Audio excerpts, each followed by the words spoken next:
living is the life for me. It's October the 7th,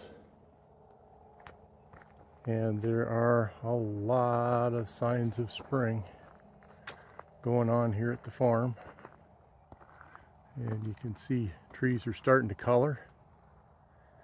It was the first day of hunting season today, and though I'm not a hunter, I have it on good authority that right back in that corner there, one of our neighborhood hunters started out his season. I don't think he got anything, but he did have permission. A lot going on in the garden. We got our volunteer, whatever it is here, going on in the compost pile. Not sure if we'll get to see anything from that or not, but oh, there's something. What is that?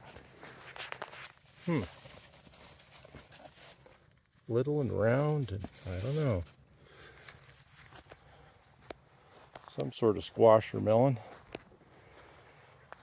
Still got a lot of green tomatoes. I think it's supposed to be mid-80s today. Very nice weather for early October, and if that keeps up, maybe we'll actually see some of these green tomatoes ripen.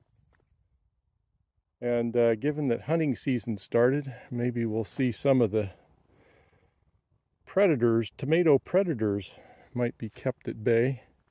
I just harvested a bucket of cucumbers.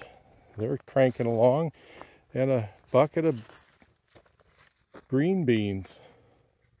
They're still cranking along. Oh, I see I missed a cucumber. I must have almost stepped right on that. It's amazing how you can walk the patch from another direction, see more that you've missed. And there's still a few things hanging on. Hanging out and hanging on. Look at there. It's that new variety of raspberry, Carolines. I don't know if it goes with bump, bump, bump, but they are sweet. Isn't this just fabulous?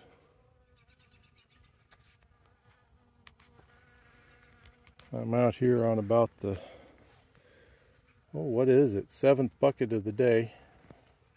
Terry's in steaming, and then we're going to turn them over to the little old winemaker me. The grapes turn all sorts of pretty colors this time of the year, not just yellow. Today on the Redneck Garage, we got a couple of things going on. First is this old truck. It was run a little rough last couple of times I've used it. And yesterday it threw a check engine light with a code. So let's check out and see what it is. Okay, I got my engine code checker. Let's get this plugged in.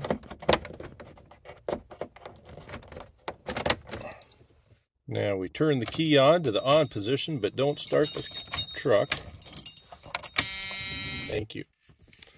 And then let's look down here and see what we got. It says read, yes please, let's do that. So we'll push that. One of these, I can never remember which one to read. So we're reading a P0300 and a P0304. So let's look that up. Okay, the P0300 is a misfire. It's detected a misfire. And the P0304 is a misfire on cylinder number 4. So I'm guessing a set of parts due for a set of spark plugs and wires. So we'll order accordingly. The second part of the Redneck Garage is out here at the barn, where we have something going on with the tractor. And you eagle eyes might notice something's wrong with the steering. That's kind of funky. And those of you with a good memory might say, hey, didn't you just fix that like in the last farm report or the one before? Well, what the heck you doing with that lawnmower, Bubba?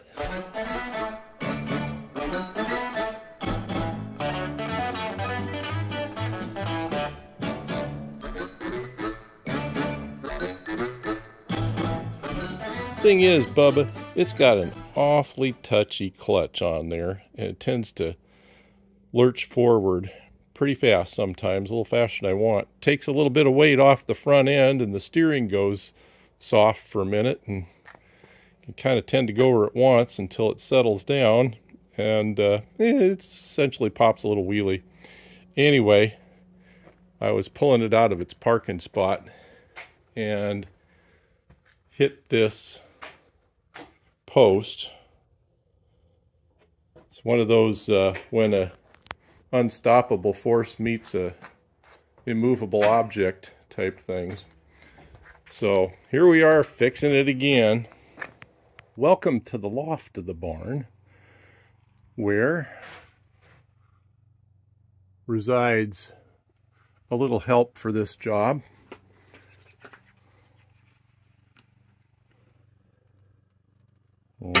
Push the button and down she goes. The hood just pops off on these, which lets me come in and grab this spot a little bit easier with the winch. And we'll pull it up. And the winch control is up here, so I got to go up the ladder.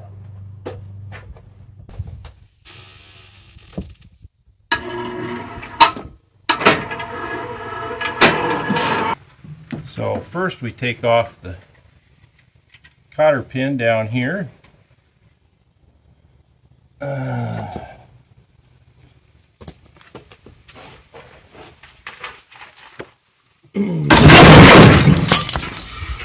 Hello. The rope broke. Huh. Glad I wasn't quite under there.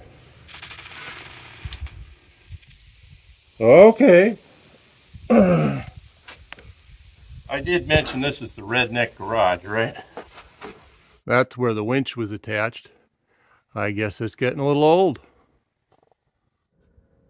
All right, for attempt number 2, we're going to do this the old-fashioned way. I could rig another rope up there on the peak of the barn, but I think I'm going to wait and do something a little more durable. Probably get some chain. So in the meantime, we do have another hook right here. And a good old-fashioned come along. Kind of low-tech, but it should work. Better than last time.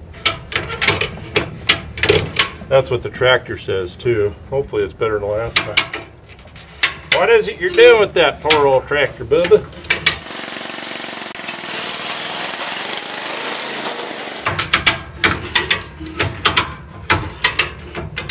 There we go. All right. Now, in case I'm making any of you nervous,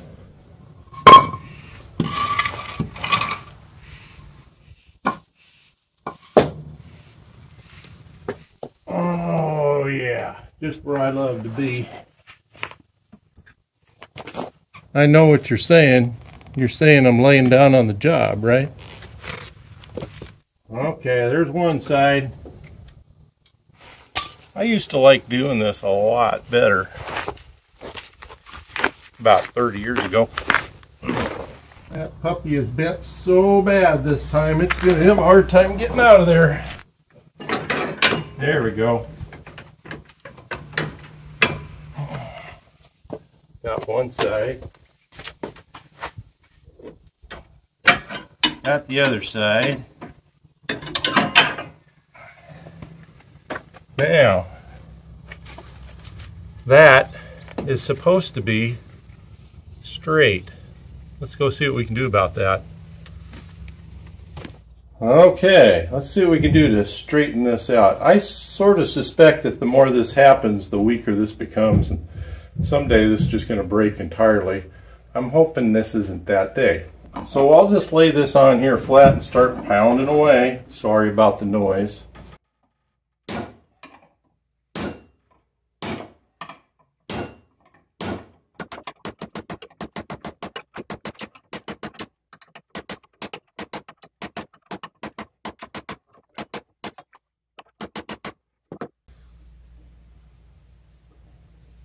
Almost there.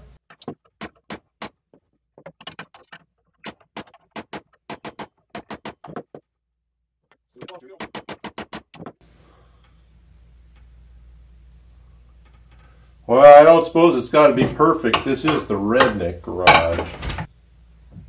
Well, let's see. I got somebody, I called in an expert for a second opinion. Hang on a second. No. Let's flip you around. There you go. I don't think so. There you go, Miss Expert, who loves to be on camera. So, now, just for grins, would you say that's getting pretty straight? Yeah. Yeah, wait till you see the video what it looked like before. Okay, I can imagine. So, Okay. good enough for government work or ex-government workers.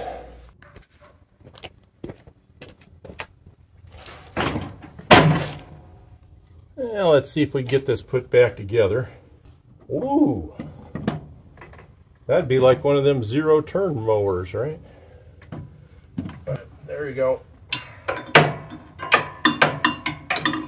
That feeds under there. And then we got a washer and a cotter key. Let's see if we get one more use out of this cotter key. If not, I have to go for the standard Redneck solution, which is, of course, you all know, a nail. All right, the cotter key's in. Let's get a bend on it. Now we got to do the other side. All right. Okay, we ought to be working pretty close to straight there.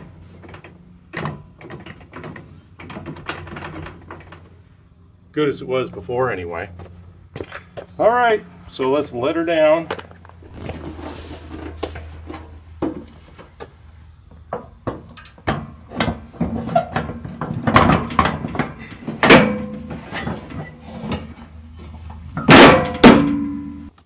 Good as new? Well, not quite, but at least the wheels are pointing straight now, huh?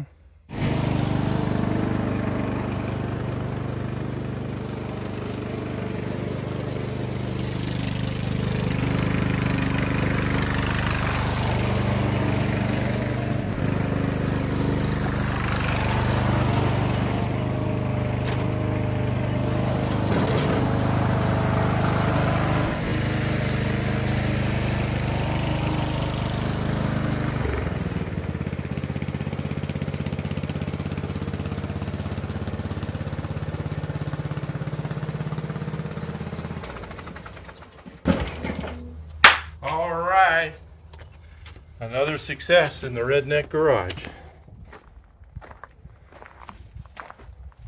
We got Mrs. Anderson Farms out here working hard. Hi. Yesterday, 7.5 gallons of grapefruit. Grape juice, not grapefruit. Oh, grapefruit. What do I say? Grape juice, yeah. 7.5 gallons of grape juice. And today, she's stacking firewood. Getting ready for a nice warm winter inside, aren't you? I like fire, so I gotta earn my keep. Yeah, that's right. Well, this way, they say when you do your own firewood, you warm yourself twice. This is the day that the Lord has made. Let us rejoice and be glad. It's a great day to steam grapes. Maybe not a great day to pick grapes, but look at that. There's a lot to rejoice in there. So we better stick with the rejoice. So we'll put on our raincoat and get after these grapes.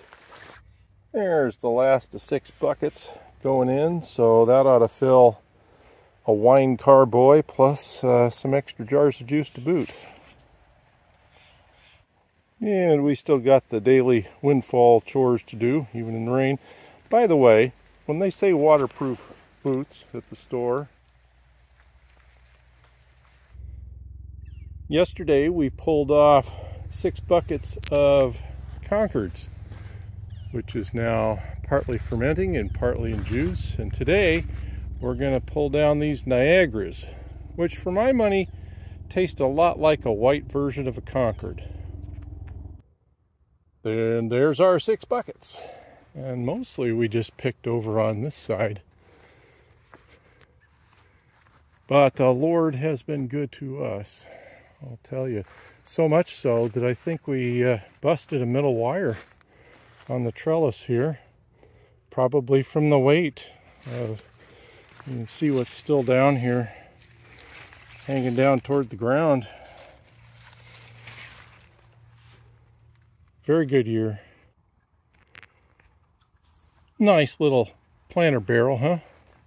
But today I'm looking at it because I was actually walking out to the barn to do a different chore, and I looked over and I saw that this area was flooded. And what that covers, what the black cover covers, is our septic tank. And it was flooded. And even more flooded was the one that sits back here on our pump tank, which this is my redneck crane here. I come along with a orchard ladder, because that cement thing is heavy. So we're having problems with our pump tank. And as I drop down our auxiliary pump, which I decided last time we had problems with this, I'm going to have a little drop down submersible auxiliary pump. Shh. I said shh. So just for these occasions, we can get ourselves out of trouble. Anyway, yeah, we're going to have some either work to do or need to call somebody out. Trouble is, if we need to call somebody out, I think they don't want to work on it unless we've officially pumped the other tank dry. Which maybe I could do that too. Shh. But yeah. So my guess is that the pump in the pump tank is gone bad because it is very old. And for those of you that don't know, stuff comes out of the house, goes into this first tank here where all the really gross stuff settles, and then mostly liquid comes over to this tank.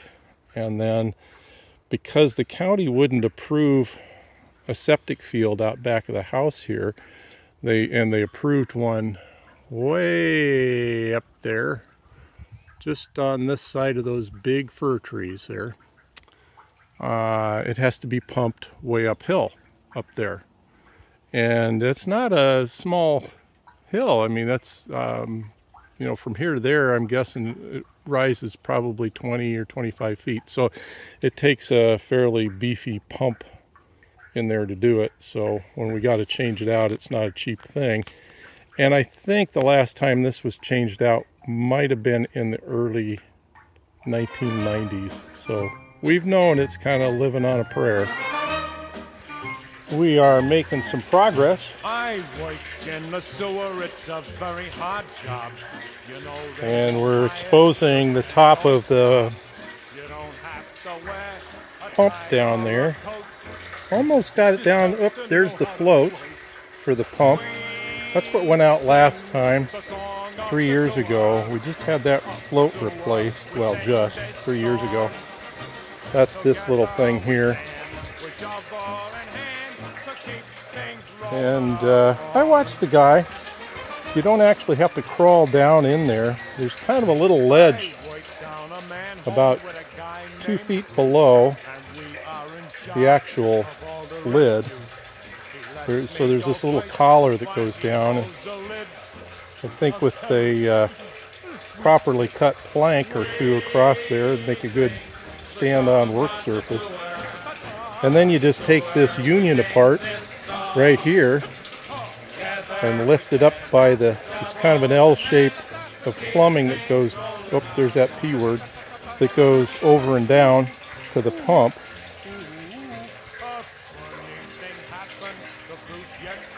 And you just disconnect that, haul it up, and then this is all the wiring that goes down there with it that kind of enters in through the lid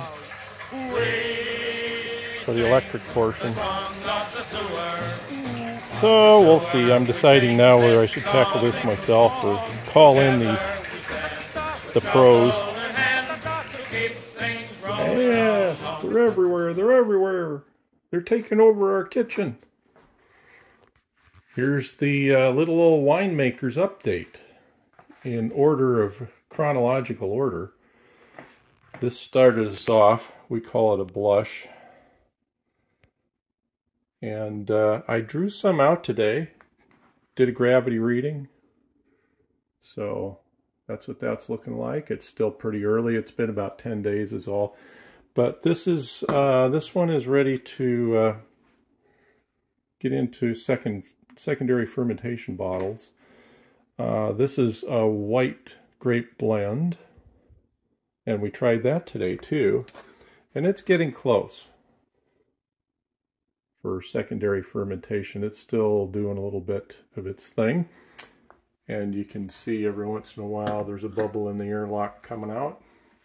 Not really too many bubbles left here. This one's still actively bubbling. That's apple wine.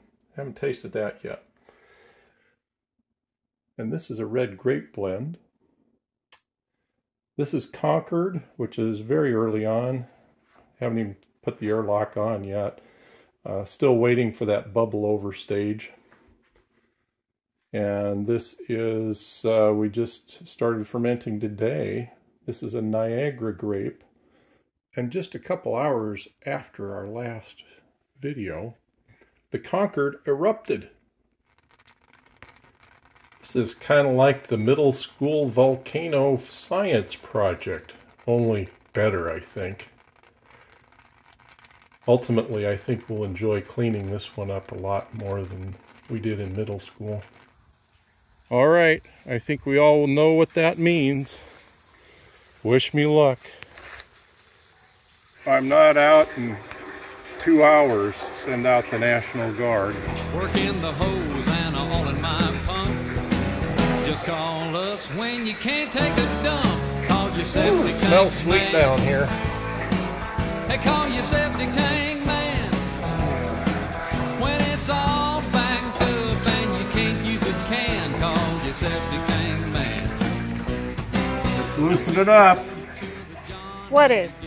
This, I don't know if you can see that or not, but this plumbing line that comes up from the pump and exits out, this goes way up to the top of the pasture, spills out in the septic field, in the drain field. And so, in order to remove the pump, we need to break this union point here, which is coming apart. Woohoo. And then I can lift this whole thing out, pump and all, and put our temporary pump back in the hole, so we got something working until we can sort out what's going on here. All right, now I need to get out of the hole. Get out of the suey hole there, Larry. Let me come home, I'm all alone. Suey hole ain't no place to be, no.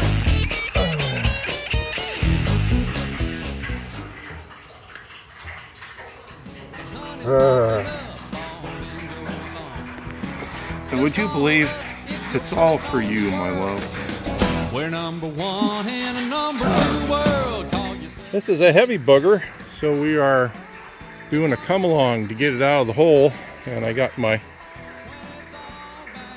rope safety here in case something happens to that rope, but hopefully it won't. Hopefully Those it things- won't, because they'd probably take me in with it. Those things weigh close to 100 pounds, so. Well, here's what come out of the hole. when you can't use a can.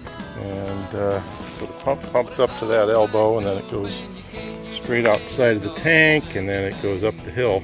But here's this pump, which, judging from Dad's paperwork, is not the pump I anticipated finding. So he must have changed the pump. I found paperwork from 1995, so he must have changed it again since then. However, look at what I found in the process. See how this comes out on the video. there is, and the power is shut off now, but there is a break in the wire here. It looks like one conductor, the center conductor, looks like it fried open. So that would throw a monkey wrench into the works, I would think. Progress report on the septic pump. It was indeed that bad splice in the wire. I did a little jury rigging here. Stripping it back, splicing it together, turned the breaker on and flipped the float up, and it worked. So it's off right now. So what we need to do is slap this, I may clean up, there's actually 2 splices in the wire here, and I'm thinking I can reduce it down to 1.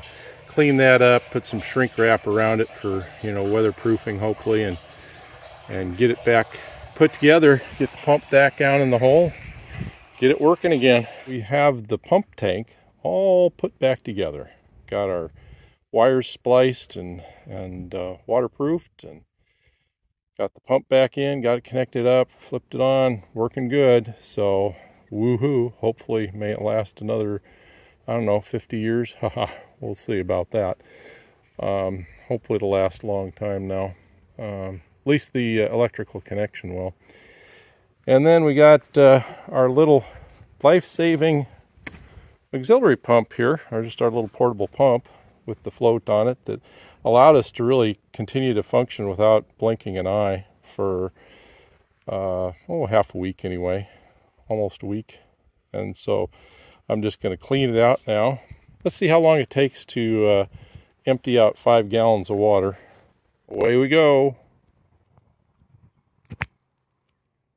Nope, I guess the float doesn't have quite enough.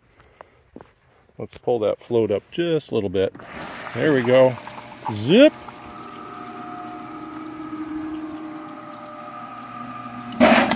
That was that. 5 gallons of water. Just that fast.